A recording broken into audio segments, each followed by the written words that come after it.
This is actually an insane story, which is actually crazy. Okay. Argument over honey buns led to deadly shooting in DeKalb County.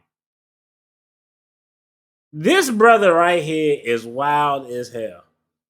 You have to have one other issues are going on between the persons in the household, or two, you kind of just like out there just gone, or some potentially mental cognitive thing going on. This is actually crazy. Okay, an argument over stolen snacks leads to a deadly shooting that landed the victim's nephew behind bars. Roderick Crowley, 48, was shot and killed on Loveless Drive earlier this month. Michael Crowley, 29, was arrested and charged with his murder.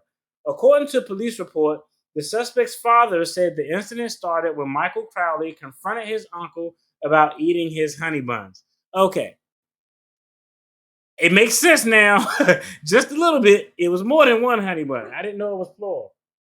So, according to police report, the suspect father said the incident started when Michael Crowley confronted his uncle about eating his honey buns. The report said Michael Crowley asked Roger Crowley for money to replace the honey bun, but the older man began to hit Michael Crowley in the back of the head, despite knowing his history with seizures and brain surgery. This is when the report says Michael Crowley fired 4 shots at his uncle. When officers arrived, they found Crowley hiding in the woods. Okay, now this is an actual vital question. Okay, do you think? Do you think this is a legit question? Do you think? Well, there's a couple of things. Okay, one, I guess the first question is, did he have the gun on him?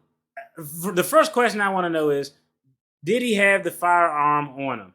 It sounds like he did, but we don't know. It's different if you have a firearm that you're lawfully allowed to possess actually on you versus if uncle start hitting him in his head, then he goes out, runs to the room, get a gun, and come back and shoot him. So yeah, I would want to know, where was the gun? Did he have to go get the gun? Did he have the gun on him? The other thing is, I'm gonna just be honest. Uh, you have to accept a person as they are. As someone who has had brain surgery, yo, I don't got time to be sitting here fighting everybody. Okay, I'm not going to do it. Okay, not saying I'm gonna just pull a honey bun guy here and just smoke somebody, but there is an argument where if I'm susceptible to brain injuries that could lead to my death, unlike a normal person, a fist fight may actually be a more deadly, dire circumstance for me than it would for somebody else, depending on how sensitive I am due to my seizures or surgery or other things like that. So I'm not saying, even though shooting your uncle over a honey bun is crazy, I know it's actually crazy, uh, but I could see a situation where it's actually arguable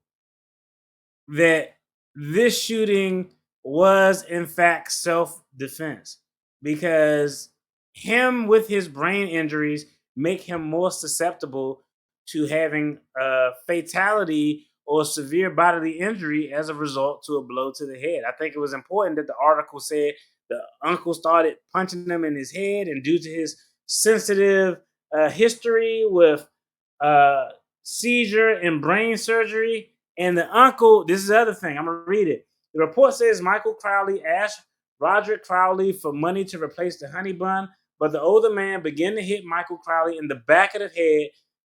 Here's the key: in the back of the head, despite knowing his history of seizures and brain surgeries. I actually think that that's actually a great argument for the defendant in this case, that he was trying to defend himself from death or severe bodily harm. And I'm gonna be honest, just on that article alone, I could be a little bit biased, but the way that article is written, if you know of my sensitive brain issues and you proceed to attack me, not by punching me in the chest or the arm, you just immediately start punching me in the back of the head. You trying to delete me, bro. As crazy as the honey bun story is, and you just see everybody making light of, oh, it was a honey bun, this is wild. But this dude actually has a legitimate self-defense argument, in my opinion. Y'all let me know what y'all think. Did this dude have a legitimate self-defense argument? Is it just me being too sensitive as someone who had multiple brain surgeries before? But I don't think it's out of the realm of plausibility that his actions in his mind were justified considering what was going on, considering the facts as we know them.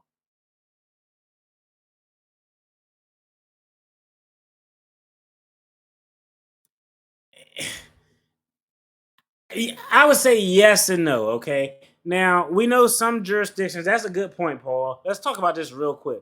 We know some jurisdictions have a duty to retreat. You have to retreat before you engage in the use of deadly force. But we can only go by what we got on the article.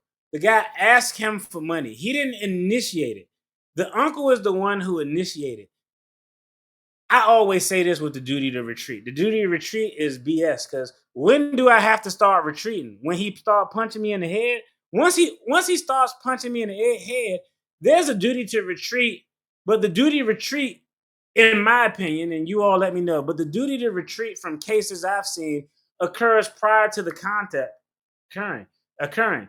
That's like some goofy states, if you're in your house, you have a duty to retreat. If it's somebody knocking on that door and I look out the ring camera and I see they have guns in their hand, in some jurisdictions, I can't just shoot through the door and blast them up. Or I can't wait at the top of the stairs and when they come through the door, I start blasting them up. Now, you could do that, and if I'm on your jury, you're probably gonna go home.